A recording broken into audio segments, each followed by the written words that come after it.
Bonjour, bienvenue sur TV Finance Direct Gestion. Ce matin, le débat va tourner autour de l'immobilier, de l'épargne. Mon invité ce matin est Daniel Tondu, président de Gestion 21. Bonjour Daniel. Bonjour. Nous allons évidemment, dans un premier temps, je vais vous laisser la parole pour commenter déjà ce que peut-être vous avez écouté l'édito, l'épargne. Les Français, on le sait, sont toujours fourmis. C'est un peu catastrophique d'ailleurs pour les gérants, votre profession. Ça veut dire que finalement, il y a très peu d'épargne. Tous ces milliards ne vont finalement que peu s'investir sur les fonds. On l'a dit, moins de 7% sur les actions. Alors vous savez, on retrouve un peu les grands principes économiques. En période d'incertitude, les gens épargnent. Oui, mais là c'est plus structurel. On a vu sur les chiffres, c'est vraiment assez considérable. Donc 2/3 en immobilier, 13% en assurance vie. Et 13% en assurance vie, le problème c'est qu'il y a beaucoup de fonds euros. Il n'y a pas forcément beaucoup de fonds, ce qu'on appelle les unités de compte, c'est-à-dire les fonds diversifiés. Oui, c'est tout à fait vrai. Alors la tendance est quand même un petit peu à l'augmentation des unités de compte, malgré tout. Un petit peu contraint et forcé. Je pense la baisse des taux d'intérêt va être le rappel de la prise de conscience de l'intérêt des autres formes de placement un peu plus risquées, les actions et l'immobilier par exemple. Cette baisse justement des taux, enfin de tous les placements, est-ce que vous pensez que ça va justement inciter on va dire les Français à sortir un peu de l'épargne qui aujourd'hui est très peu performante, on va dire, par rapport aux belles années qu'on a connues. On a vu des livrets, des super livrets à 3-4%, on pouvait s'en contenter, voire des monétaires. Et aujourd'hui, c'est vrai qu'on n'est pas sur le zéro absolu, mais sur l'épaisseur du trait, 1%. Est-ce que vous pensez les Français justement vont sortir des placements sans risque pour aller un petit peu plus capter de la performance, soit sur les actions, puisque vous avez un fonds action, soit peut-être sur l'immobilier coté? Oui, c'est clair que ce mouvement, il va intervenir. Alors on peut peut-être regretter que ce soit un peu contraint et forcé par la baisse des taux, l'absence de rémunération sur les placements que vous citiez, qui quelque part contraignent un peu les Français à aller vers ce type de placement. Je prendrai juste un exemple. Aujourd'hui, on a une offre importante en immobilier, dans des formes qui peuvent être très différentes, puisque on a des structures juridiques assez différentes proposées aux investisseurs. Par contre, ils présentent tous la même chose en termes de rendement, c'est-à-dire tout le monde annonce un rendement immobilier de 5%, mais avec des formes qui peuvent être très variables, soit sur des statuts juridiques très différents, soit sur des problèmes de fiscalité différentes, soit de liquidité différentes, etc. Et donc c'est à ce moment-là qu'il faudra probablement avoir un vrai conseil, un vrai choix à faire entre les différentes formes qui en apparence sont toutes sur la même ligne de départ, si je puis dire, c'est-à-dire 5% de rendement. D'accord, alors peut-être pour illustrer votre propos, on va peut-être pouvoir avoir une slide. En tout cas, les offres immobilières, vous avez dit, sont nombreuses dans les produits d'investissement. OPSI, je ne sais pas si on dit OPSI, OPSI, SCPI, les SIC, FCP, I21, bon ça c'est le vôtre, Club Deal, Immeuble, et effectivement les rendements s'étagent effectivement de 4,5 à, bon on est sur le 5% que vous décriviez, avec des durées, des liquidités, des volatilités certes différentes, mais au final on peut imaginer que sur cette offre immobilière, on a grosso modo du 5%, ce qui paraît étonnant ou contre-intuitif, puisque si on regarde aujourd'hui les rentabilités, en tout cas quand on veut investir en direct, la rentabilité est en dessous de 5%, en net, j'entends. Vous allez par rapport à ces différentes formes, quelles sont les formes que vous allez privilégier? Ce sont les sociétés d'investissement? Je pense que chaque forme est adaptée un peu au cas de chacun. Si vous voulez investir avec une liquidité importante, c'est un peu difficile d'aller sur les SCPI ou les OPCI. Si vous acceptez une illiquidité pendant plusieurs années, à ce moment-là, les SCPI et les OPCI ont du sens probablement réel.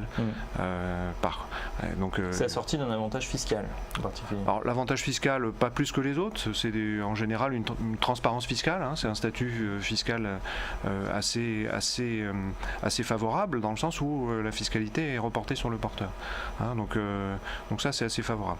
Ce qu'il faut vraiment en retenir, je crois, comme point central, c'est cette idée durée d'investissement liquidité exigée au moment où on fait son investissement. Hein, c'est ça le premier point central pour investir en immobilier, je crois que c'est celui-là. Après, il y a bien sûr des sujets, nature des actifs, qualité de la gestion, effet de levier ou pas, etc., qu'il faut prendre en compte. Mais la durée de l'investissement recommandé est le point central, et la liquidité est le point central pour investir en immobilier, comme sur tous les placements d'ailleurs, hein, ce n'est pas très original.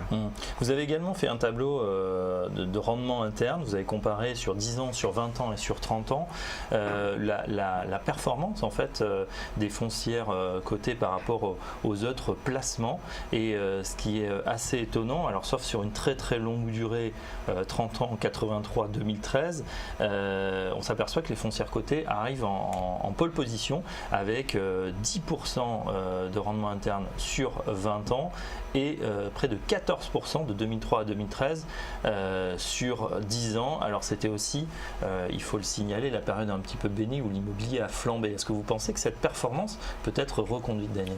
Alors déjà, quand on dit immobilier a flambé, l'immobilier de logement a flambé, mais pas le reste. Hein, donc ces performances ne sont pas le résultat d'une bulle immobilière ou d'un excès de hausse de cours sur les foncières qui nous concernent, à savoir c'est des foncières qui possèdent des bureaux, des centres commerciaux, un peu d'entrepôts, un peu d'hôtels, quasiment pas de logement. Donc ça n'a rien à voir avec cette idée que l'on peut partager, et que nous partageons en partie d'ailleurs, comme quoi il y aurait une bulle sur la partie immobilier de logement que l'on connaît bien et qui pourrait expliquer des performances exceptionnelles. Non, c'est pas du tout le cas. Ces performances ont été réalisées sans bulle immobilière, essentiellement par le rendement. Hein, ce qu'on attend d'un placement immobilier, c'est d'abord le rendement. Hein, et donc cette performance, elle est liée à un rendement élevé et qui a toujours été à un niveau proche de 5% par an sur la période considérée. Et donc de fait, votre performance globale, elle est déjà à moitié constituée par le rendement. Hein, après, vous améliorez la performance. Alors quelle est l'autre partie? Parce que 5% de rendement, ça on comprend. Donc on va prendre le cas d'un centre commercial. Oui. Il y en a pas mal à Paris et en périphérie, même en province. Donc ces grands centres qui abritent les grandes enseignes, en fait, les grandes enseignes louent ces emplacements premium. Oui. Donc c'est un flux assez constant, donc on peut évaluer assez facilement le rendement. Donc première chose, pour un centre commercial, par exemple, les rendements. Quelle est l'autre partie de la performance? Donc les autres éléments, c'est que le rendement, il progresse. Hein, il y a une indexation. Cette indexation, alors pour les centres commerciaux, c'est une double indexation, d'une part sur la consommation en volume, puisqu'on a des commerces qui font du chiffre d'affaires et les loyers sont exprimés en pourcentage du chiffre d'affaires, et donc dès lors que les chiffres d'affaires progressent, les loyers vont progresser. Hein, donc vous avez une première indexation qui est liée à l'évolution de la consommation en volume, à l'attractivité des centres commerciaux par rapport aux autres formes de distribution. Donc ça, c'est le premier facteur. Et historiquement, sur les 20 ou 30 dernières années, les centres commerciaux ont capté du volume en croissance chaque année, régulièrement, etc. Alors c'est un petit peu contesté depuis 4-5 ans avec Internet, mais il n'en reste pas moins que la consommation en volume a progressé. Deuxième facteur, vous avez un effet d'inflation. L'inflation, elle est faible aujourd'hui, elle n'a pas toujours été, mais elle est quand même positive, même à 1 ou 2 ou 3% d'inflation, historiquement, ça vous apporte une croissance des chiffres d'affaires également complémentaire. Voilà. Troisième élément, c'est les frais financiers. Vous avez des foncières qui ont un certain endettement, et donc la baisse des frais financiers améliore leurs résultats, etc. Et alors, élément supplémentaire, bien évidemment, les foncières cotées, c'est des gestionnaires professionnels qui sont, à notre avis, parmi les meilleurs gestionnaires. Et donc leur métier, c'est d'améliorer la performance en permanence. C'est des gens qui travaillent à 100% pour l'amélioration de la performance des immeubles qu'ils gèrent. D'accord. Et donc de ce fait, historiquement, ils ont toujours démontré qu'ils étaient des bons gestionnaires, hein, qui remplissaient bien leurs immeubles, qui trouvaient de bons locataires, etc. Et qui réussissaient à améliorer la qualité de leurs immeubles pour faire progresser leur loyer. Et donc ça a été un élément important. La cotation a contribué à ça, dans le sens où la cotation, c'est une force importante de comparaison permanente des uns avec les autres. C'est un outil de motivation très forte des gestionnaires pour améliorer leur performance. Et donc de fait, la cotation a contribué à cette performance également en incitant à la comparaison permanente, à la compétition entre foncières. Voilà, donc tout ceci explique ces performances de 10% historiques. Nous pensons qu'elles sont reproductibles. D'accord, d'où votre idée, en tout cas, que lorsque vous présentez Immobilier 21, votre fonds, vous prévoyez donc une performance de 10% du fonds sur les 3 prochaines années. Donc on a compris une partie en rendement, l'autre partie parce qu'effectivement c'est bien géré le taux d'indexation. Alors justement, est-ce qu'il n'y a pas un risque dans cet environnement de taux très bas, justement au niveau des revalorisations? On imagine une grande enseigne, je ne sais pas, aujourd'hui on voit des grands centres, des grandes enseignes sportives ou de luxe ou de parfum par exemple. Est-ce que le centre commercial va avoir les moyens de dire voilà, aujourd'hui j'augmente mes loyers alors qu'on est dans un environnement d'inflation très très basse? Oui, mais on n'a pas besoin d'augmentation des loyers pour faire une performance satisfaisante en possédant un centre commercial.